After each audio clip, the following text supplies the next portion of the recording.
आदरणीय अध्यक्ष जी, अमृत काल की प्रथम प्रभा का प्रकाश राष्ट्र में एक नया विश्वास, नया आत्मविश्वास, नया उमंग, नए सपने, नए संकल्प और राष्ट्र का नया सामर्थ्य उसे भर रहा है। चारों तरफ आज भारतवासियों की उपलब्धि की चर्चा हो रही है और गौरव के साथ हो रही है। ये हमारे 75 साल के संसदीय इतिहास का एक सामूहिक प्रयास का परिणाम है, जिसके कारण विश्व में आज वो गूंज सुनाई दे रही है। आदरणीय अध्यक्ष जी, चंद्रयान-3 की सफलता न सिर्फ पूरा भारत, पूरा देश अभिभूत है और इसमें भारत के सामर्थ्य का एक नया रूप जो आधुनिकता से जुड़ा है, जो विज्ञान से जुड़ा है, जो टेक्नोलॉजी से जुड़ा है, जो हमारे वैज्ञानिकों के सामर्थ्य से जुड़ा है,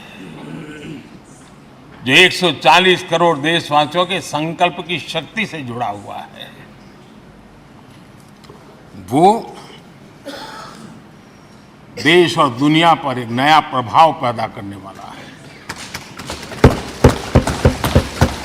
ये सदन और इस सदन के माध्यम से मैं फिर एक बार देश के वैज्ञानिकों और उनके साथियों को कोटि कोटि बधाइयां देता हूं, उनका अभिनंदन करता हूं।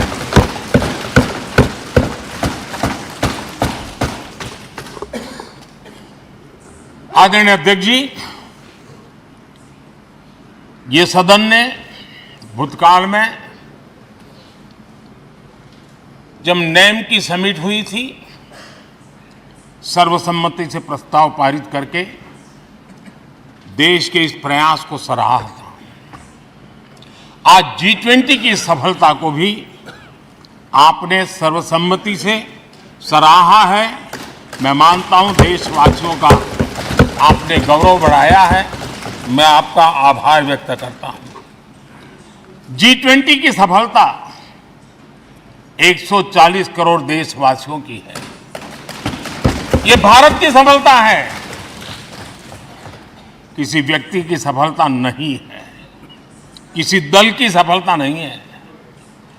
भारत के फेडरल स्ट्रक्चर ने, भारत की विविधता ने 60 स्थानों पर 200 से अधिक समिट और उसकी मेजबानी हिंदुस्तान के अलग अलग रंग रूप में देश की अलग अलग सरकारों ने बड़े आन बान शान से की और ये प्रभाव पूरे विश्व भर के मन पर पड़ा हुआ है।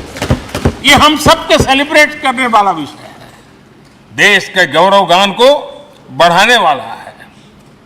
और जैसा आपने उल्लेख किया, भारत इस बात के लिए गर्व करेगा, जब भारत अध्यक्ष रहा उस समय अफ्रीकन यूनियन इसका सदस्य बना। मैं उस इमोशनल पल को भूल नहीं सकता जब अफ्रीकन यूनियन की घोषणा हुई और अफ्रीकन यूनियन के प्रेसिडेंट, उन्होंने एक इंटरव्यू में कहा कि मेरे जीवन में ऐसी पल थी, शायद मैं बोलते बोलते रो पड़ूंगा। आप कल्पना कर सकते हैं कि कितनी बड़ी अपेक्षा और आशाएं पूरी करने का काम भारत के भाग्य में आया। आदरणीय अध्यक्ष जी, भारत के प्रति शक करने का एक स्वभाव कई लोगों का बना हुआ है और जब आजादी मिली तब से चल रहा है। इस बार भी यही था, कोई डिक्लेरेशन नहीं होगा, असंभव है। लेकिन ये भारत की ताकत है कि वह भी हुआ और विश्व सर्वसम्मति से एक साझा घोषणा पत्र लेकर के आगे का रोड मैप लेकर के यहाँ से प्रारंभ हुआ है। और अध्यक्ष जी, आपके नेतृत्व में, क्योंकि भारत की अध्यक्षता नवंबर के आखिरी दिन तक है, इसलिए अभी हमारे पास जो समय है उसका उपयोग हम करने वाले हैं। और आपकी अध्यक्षता में दुनिया भर के ये जो G20 के सदस्य हैं, P20 पार्लियामेंट के स्पीकर्स की एक समिट, जैसे आपने घोषणा की, सरकार का आपके इस प्रयासों को पूरा समर्थन रहेगा, पूरा सहयोग रहेगा। आदरणीय अध्यक्ष जी, हम सबके लिए गर्व की बात है कि आज भारत विश्व मित्र के रूप में अपनी जगह बना पाया है। पूरा विश्व भारत में अपना मित्र खोज रहा है। पूरा विश्व भारत की मित्रता को अनुभव कर रहा है। और उसका मूल कारण है हमारे जो संस्कार है, वेद से विवेकानंद तक जो हमने पाया है। सबका साथ सबका विकास का मंत्र आज विश्व को हमें साथ लाने में जोड़ रहा है। आदरणीय अध्यक्ष जी, ये सदन से विदाई लेना एक बहुत ही भावुक पल है। परिवार भी अगर पुराना घर छोड़कर के नए घर जाता है तो बहुत सारी यादें कुछ पल के लिए उसको झकझोर देती है। और हम जब ये सदन को छोड़ के जा रहे हैं तो हमारा मन मस्तिष्क भी उन भावनाओं से भरा हुआ है, अनेक यादों से भरा हुआ है। खट्टे मीठे अनुभव भी रहे हैं, नोकझोंक भी रही है, कभी संघर्ष का माहौल भी रहा है और कभी इसी सदन में उत्सव और उमंग का माहौल भी रहा है। ये सारी स्मृतियां हमारे साथ हम सबकी साझी स्मृतियां हैं। ये हम सबकी साझी विरासत है और इसलिए इसका गौरव भी हम सबका साझा है।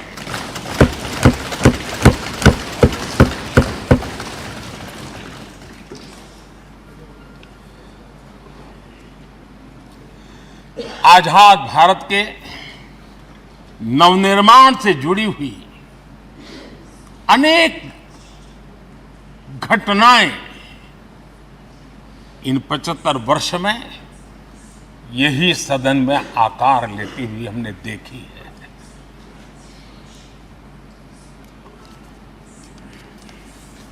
आज हम जब इस सदन को छोड़ करके नए सदन की ओर प्रस्थान करने वाले हैं, तब भारत के सामान्य मानवीय की भावनाओं को जहां जो आदर मिला है, सम्मान मिला है, उसकी अभिव्यक्ति का भी एक अवसर है। और इसलिए आदरणीय अध्यक्ष जी,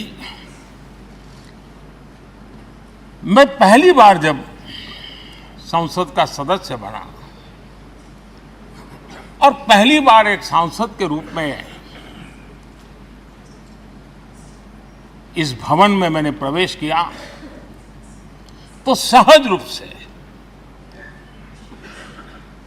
मैंने इस संसद भवन के डोर पक्ति पर अपना शीश झुका करके इस लोकतंत्र के मंदिर को श्रद्धा भाव से नमन करते हुए मैंने पैर रखा था। वो पल मेरे लिए भावनाओं से भरी हुई थी। मैं कल्पना नहीं कर सकता था, लेकिन भारत के लोकतंत्र की ताकत है, भारत के सामान्य मानवीय की लोकतंत्र के प्रति श्रद्धा का प्रतिबिंब है कि रेलवे प्लेटफॉर्म पर गुजारा करने वाला एक गरीब परिवार का बच्चा पार्लियामेंट पहुंच गया था। मैंने कभी कल्पना तक नहीं की थी कि देश मुझे इतना सम्मान देगा, इतना आशीर्वाद देगा, इतना प्यार देगा। सोचा नहीं था अध्यक्ष जी। आदरणीय अध्यक्ष जी, हम में से बहुत लोग हैं जो संसद भवन के अंदर जो चीज़ें लिखी गई उसको पढ़ते भी रहते हैं, कभी कभी उसका उल्लेख भी करते हैं। हमारे यहाँ संसद भवन के प्रवेश द्वार पर एक छांदोग्य उपनिषद का एक वाक्य है, लोक द्वारम करके पूरा वाक्य है। उसका मतलब ये होता है कि जनता के लिए दरवाजे खोलिए और देखिए कि कैसे वो अपने अधिकारों को प्राप्त करती है। हमारे ऋषि मुनियों ने ये लिखा हुआ है, हमारे प्रवेश द्वार पर लिखा हुआ है। हम सब और हमारे पहले जो यहां रहे हैं वो भी इस सत्यता के साक्षी है। आदरणीय अध्यक्ष जी, समय रहते जैसे जैसे वक्त बदलता गया, यह हमारे सदन की संरचना भी निरंतर बदलती रही है और अधिक समावेशी बनती गई है। समाज के हर वर्ग का प्रतिनिधि विविधताओं से भरा हुआ इस सदन में नजर आता है। अनेक भाषाएं हैं, अनेक बोलियां हैं, अनेक पहरवेश हैं, अनेक खान-पान है। सदन के अंदर सब कुछ है और समाज के सभी तबके के लोग, चाहे वो सामाजिक रचना के हो, चाहे आर्थिक रचना के हो, चाहे गांव या शहर के हो, एक प्रकार से पूर्ण रूप से समावेशी वातावरण सदन में पूरी ताकत के साथ जन सामान्य की इच्छा आकांक्षाओं को प्रकट करता रहा है। दलित हो, पीड़ित हो, आदिवासी हो, पिछड़े हो, महिलाएं हो, हर एक का धीरे धीरे धीरे योगदान बढ़ता चला गया है। आदरणीय अध्यक्ष जी, प्रारंभ में महिलाओं की सदस्य संख्या कम थी, लेकिन धीरे धीरे माताओं बहनों ने भी इस सदन की गरिमा को बढ़ाया है। इस सदन के गरिमा में बहुत बड़ा बदलाव लाने में उनका योगदान रहा है। आदरणीय अध्यक्ष जी, प्रारंभ से अब तक एक मोटा हिसाब लगाता था, करीब 7,500 से अधिक जनप्रतिनिधि दोनों सदनों में मिलाकर के योगदान दे चुके हैं। इतने सालों में 7,500 से करीब ज्यादा। इस कालखंड में करीब 600 महिला सांसदों ने भी इस सदन की गरिमा को बढ़ाया है, दोनों सदन की। और आदरणीय अध्यक्ष जी, आप जानते हैं कि इस सदन में आदरणीय इंद्रजीत गुप्ता जी 43 ईयर, अगर मेरी गलती नहीं हो तो 43 ईयर इस सदन में लंबा समय बैठ करके इस सदन के साक्षी बनने का उनको सौभाग्य मिला। और यही सदन है आदरणीय अध्यक्ष जी जहां शकीकुर रहमान जी 93 की एज में भी सदन में अपना योगदान देते रहे, जबकि उनकी उम्र 93। और आदरणीय अध्यक्ष जी, ये भारत के लोकतंत्र की ताकत है कि 25 साल की उम्र की चंद्रमणि मुर्मू इस सदन की सदस्य बनी थी। सिर्फ 25 साल की उम्र की, सबसे छोटी उम्र की सदस्य बनी थी। आदरणीय अध्यक्ष महोदय, वाद विवाद, कटाक्ष, ये सब कुछ हम सब ने अनुभव किया है, हम सब ने इनिशिएट भी किया है, कोई बाकी नहीं है। लेकिन उसके बावजूद भी शायद जो परिवार भाव हम लोगों के बीच में रहा है, हमारे पहले की पीढ़ियों में भी रहा है, जो लोग प्रचार माध्यमों से हमारे यहाँ का रूप देखते हैं और बाहर निकलते ही हमारा जो अपनापन होता है, परिवार भाव होता है, वो एक अलग ही ऊंचाई पर ले जाता है। और ये भी इस सदन की ताकत है, एक परिवार भाव।